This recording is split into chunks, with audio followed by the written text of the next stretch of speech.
swore an oath to hate Rome forever. At Trebia, at Trasimene, at Cannae, he crushed Rome's legions, a genius born to bring an empire to its knees.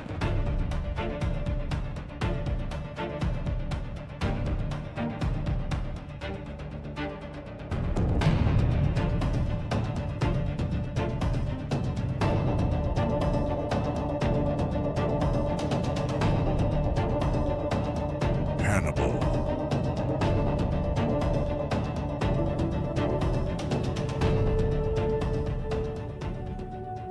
Rome's nightmare. The wind howls over the jagged peaks of the Alps. Snow lashes against the faces of soldiers who have marched for weeks, their bodies battered, their spirits tested.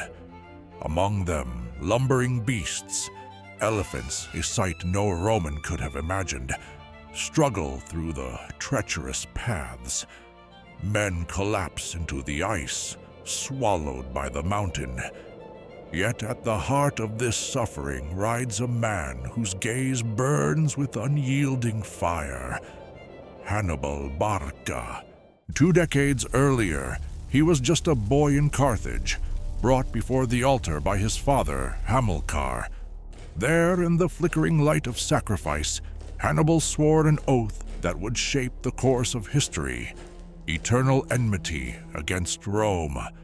That vow now drives every step, every sacrifice, every corpse left frozen on the unforgiving Alpine slopes.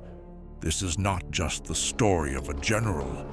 It is the story of how a single man dared to challenge the might of Rome at the very height of its rising power. With cunning beyond comprehension, with audacity unmatched, Hannibal sought not just victory, but the humiliation and destruction of an empire that had robbed his people of pride and power.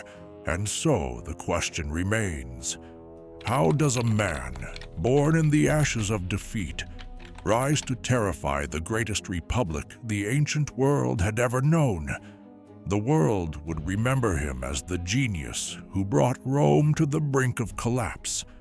But every legend has a beginning, and this is Hannibal's. Comment, question. If you were in Hannibal's place, would you have dared to march an army across the Alps to strike at Rome? The First Punic War, 264 to 241 BC, had left scars that would never heal. Carthage, once the unrivaled master of the Western Mediterranean, was humiliated. Its navy, once feared from Spain to Sicily, was shattered.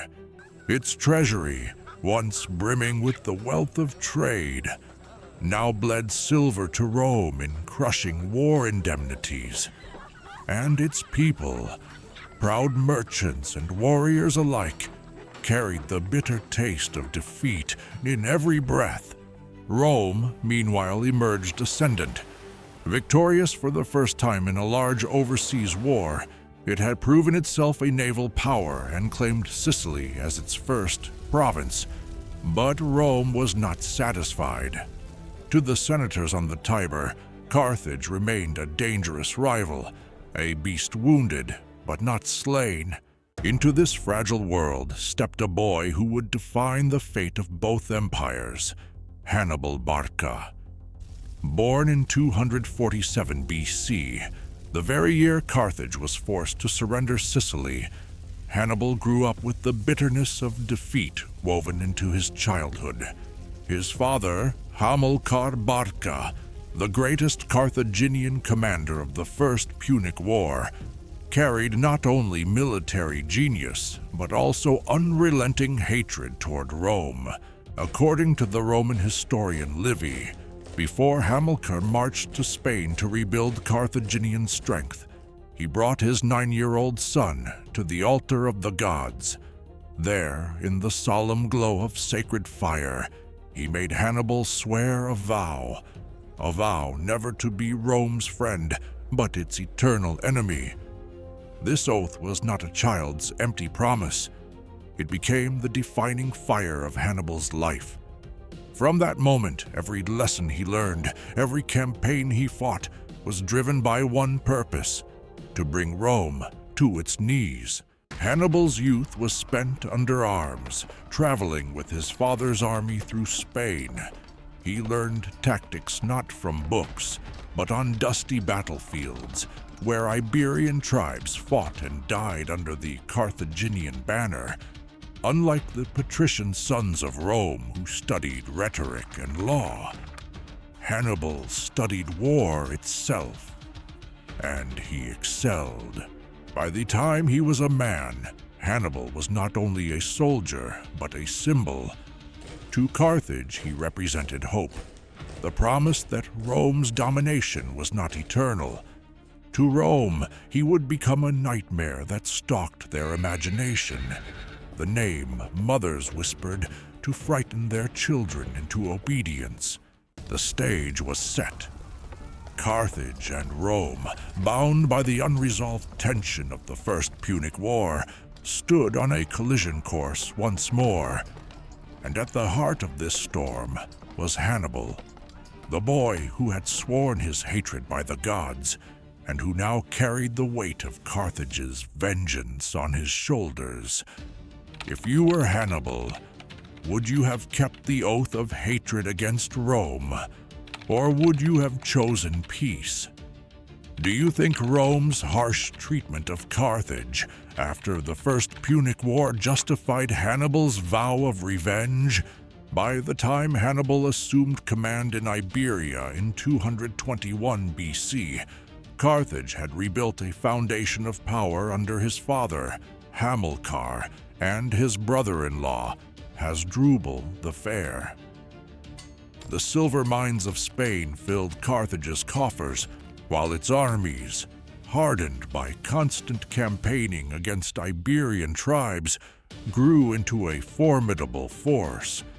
Hannibal inherited not only soldiers but loyalty, for the men who had marched with his family for decades now trusted him as their own commander.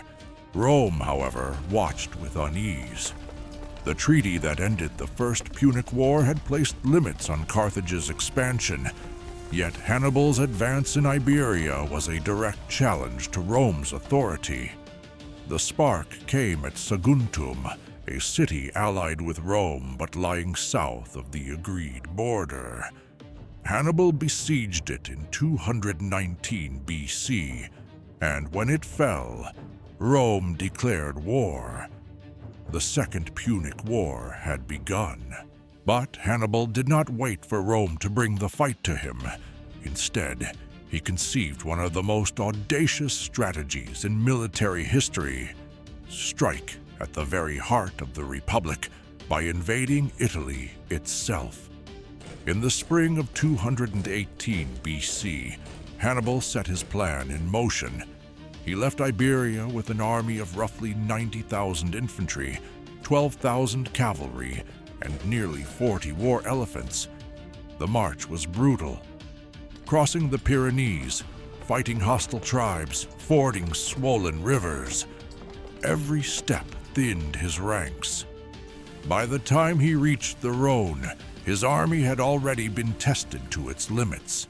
And then came the greatest challenge of all: the Alps. To Romans, the Alps were an impassable barrier, a natural wall guarding Italy. Hannibal saw them as a doorway to destiny. For nearly 2 weeks, his army clawed its way through icy passes.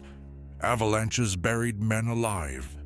Elephants slipped and tumbled into ravines. Local tribes harassed the columns, killing stragglers. Food ran out. Men gnawed on bark and roots. Of the 90,000 men who had left Iberia, perhaps little more than 20,000 infantry and 6,000 cavalry staggered down into the Po Valley. Yet those who survived were forged in fire. The ordeal of the Alps had stripped them of weakness. They were now bound by shared suffering, united under the man who had led them through hell, Hannibal. Rome was unprepared. The Senate had expected to fight Hannibal in Spain or Africa, not to face him in Italy itself,